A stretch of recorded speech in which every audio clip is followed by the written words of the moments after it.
everyone, and welcome to Chalk Talk, your source for Ohio State varsity athletics, news, updates, and analysis.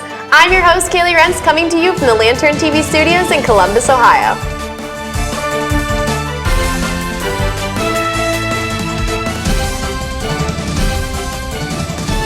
I'm joined by senior Lantern reporter Andrew Todd Smith and Lantern TV's assistant sports director Aaron Urian. Guys, how's it going? Wonderful. Great, thank you. Great to hear that. Well, it's been a crazy weekend here at Ohio State with two new sports entering like the beginning of their season for Ohio State varsity athletics. But first, let's take a look into the world of football. Guys, what do you have for us on football? Well, it's definitely been an interesting stage on the national level. There are 4 teams have dropped out of the AP top 10. You have teams like Oregon, Alabama, Oklahoma, Texas A&M, and UCLA all losing this weekend. Yeah, so the rankings for the college football playoff don't come out until later this month. We will have a special segment on that where Aaron and I will put out our predictions for how the first rankings will come out. But as things stand right now, the AP poll and the coaches poll in shambles based on the action that we saw this weekend. You know, LSU getting beaten pretty soundly by Auburn. You know, a lot of upsets, as you mentioned, the 4 teams, LSU, USC, Wisconsin, and BYU, nowhere to be found in the rankings now. So what does that mean for Ohio State football? That means there's vacancies up towards the top 10, top 15. They're currently ranked 15th in both, but really the Virginia Tech loss, Aaron, doesn't look quite as condemning as it did several weeks ago. Exactly, Andrew. Historically speaking, losses early in the season are forgiven by the time it comes around to pick who's going to be in the national spotlight.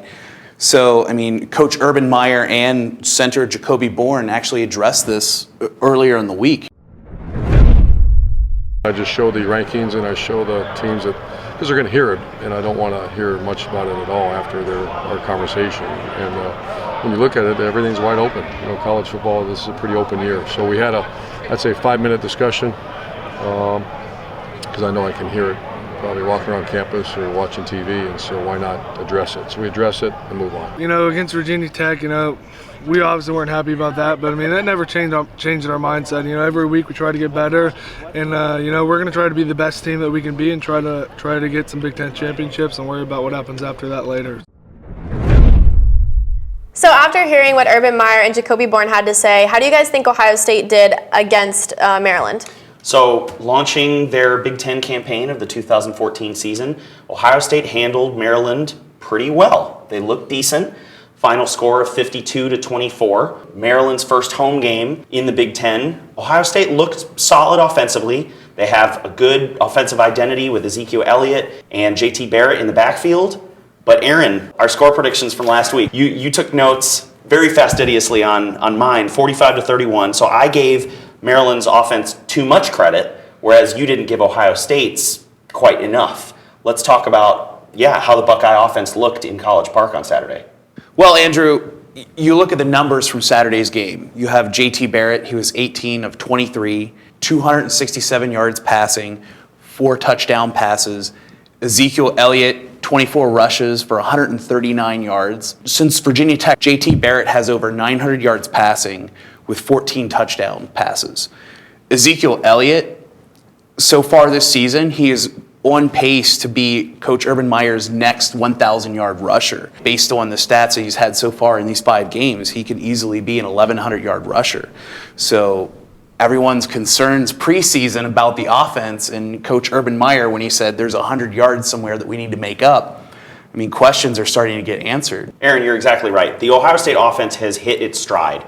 You know, we talked about it's the first Big Ten game. They're about to hit the heart of their schedule. Ezekiel Elliott, he is getting it done. Like you said, I mean, not quite Carlos Hyde-esque numbers that he's on pace to duplicate, but he's a sophomore. Carlos Hyde, that was his senior season. So we mentioned this last week, his ability to carry tacklers and fall forward. The most telling stat of his box score was a loss of 0 yardage in the rushing game. That in and of itself is indicative of his ability to grind out the yards for the Ohio State Buckeyes. So we saw them incorporate a 2 tight end set a little bit.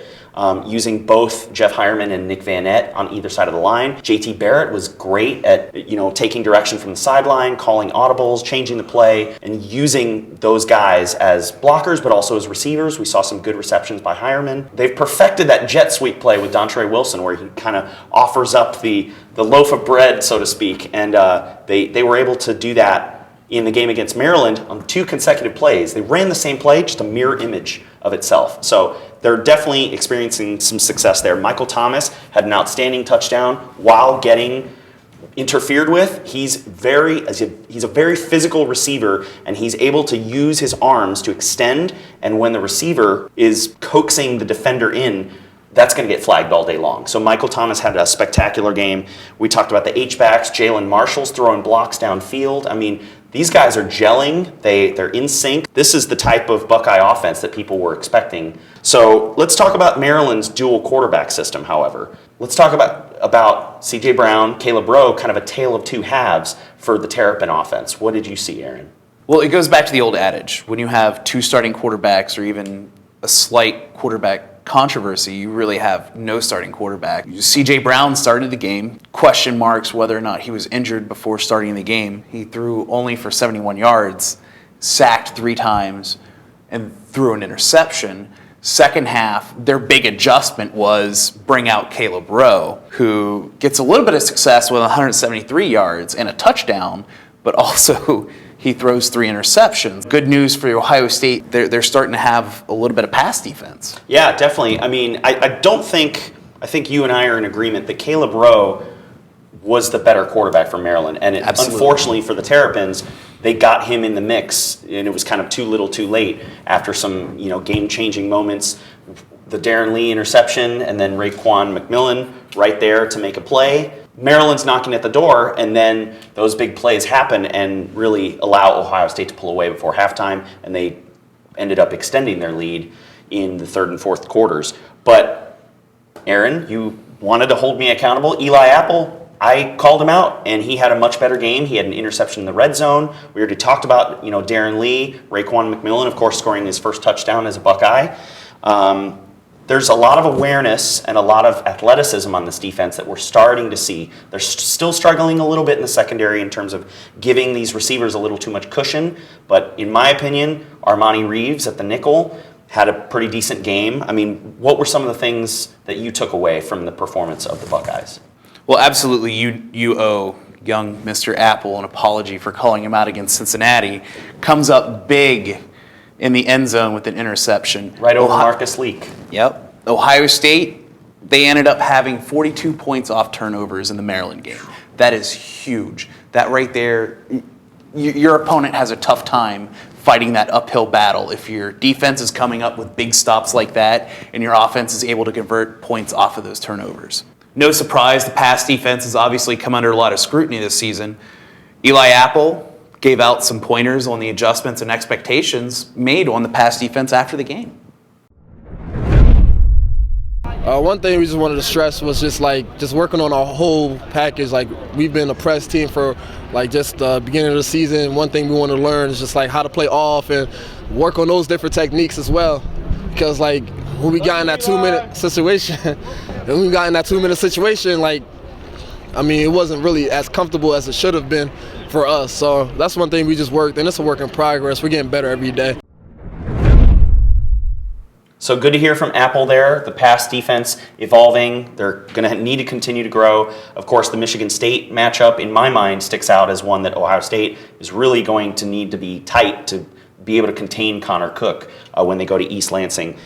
Joey Bosa had another great game for the Buckeyes coming off the end. Steve Miller, his counterpart on the other side of the line, also a strong performance. Michael Bennett got a sack. I mean, these guys are playing cohesive, they're playing up to their talent level. And I think that's what a lot of people expect of the Silver Bullet defense. So I feel like if Maryland was able to incorporate Stephon Diggs earlier in the game, they would have had a better shot at being able to assert their offensive identity. I think they're going to get better as the Big Ten schedule develops for them. And one thing that I will say, even though Eli Apple did have a good game, we talked about it, Duran Grant as well, there were a couple times when Jaquil Vay and PJ Gallo if they had been one step closer to the ball, they would have been gone. So, I mean, good to hear from Apple that they're evolving and learning, but still some weaknesses that need to be addressed there. But transitioning now to the world of men's and women's Buckeye soccer, we had some sort of, inconsistent play from the men, but tell us what the women have been up to, Kaley. Well, the women's soccer team traveled to Wisconsin and Minnesota, where they received a loss and a tie. So against Wisconsin, the then number 13 Badgers, Ohio State fell 2-0. It was a back-and-forth first half. Nichelle Prince really did shine on offense, but Ohio State was really unable to capitalize on an offensive opportunity in that game, and the Badgers held possession the whole time. However, in the Minnesota, it was a 1-1 draw. So, that was really good for Ohio State to kind of, build back up their confidence and get, at least another goal on the scoreboard. And that's something that's really tough for soccer to build, to build the momentum to get that scoring offense going. So it was great for her. The goal was by Alexis Degler. And Degler, she scored a couple goals this season. She's really just a grinder of a player, and she really just kind of she makes plays happen. And so excellent for her to get that. Lori Walker talking about that she was really pleased with their attacking presence. And I have to agree, they attacked really well. They did a lot better than they had in the past. And they're really just starting to show that they have offensive consistency. And I think that is really, due to the fact that Nichelle Prince is back on the team. So great for the women's soccer team. They're actually going to be hosting Maryland home on Saturday at 7 p.m. Now, looking into the world of men's soccer, the men's team had a great game against the then number 17 ranked Michigan State Spartans, who have now moved down to number 30. And Ohio State, by defeating the Spartans, actually went all the way up in the RIP NCAA men's soccer in the rankings. They went up to number 13. So excellent, excellent win there. Marcus McCrary receiving his first goal. So, here's a little bit about what Marcus McCrary had to say about his goal and what his coach had to say about him as well. It's been 10 games.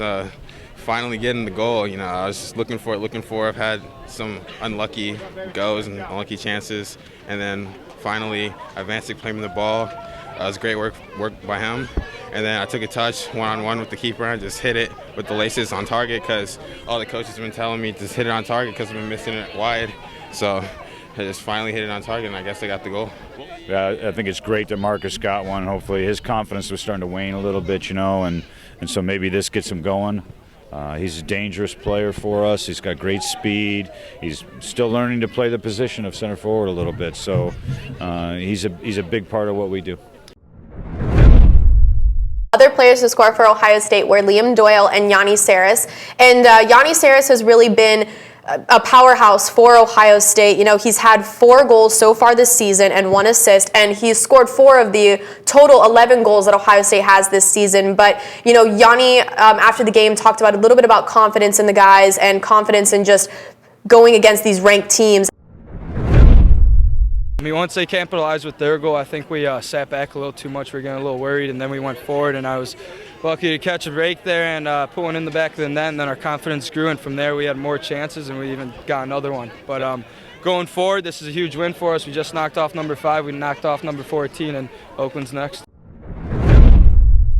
So going off of what Yanni Saris said, really building confidence for the guys. We didn't see that on Wednesday when Ohio State played Oakland. They traveled up to Rochester, Michigan, and they lost to Oakland 1-0. So, kind of inconsistent with Ohio State soccer, and that's something that, for me, I'm a little bit disappointed in.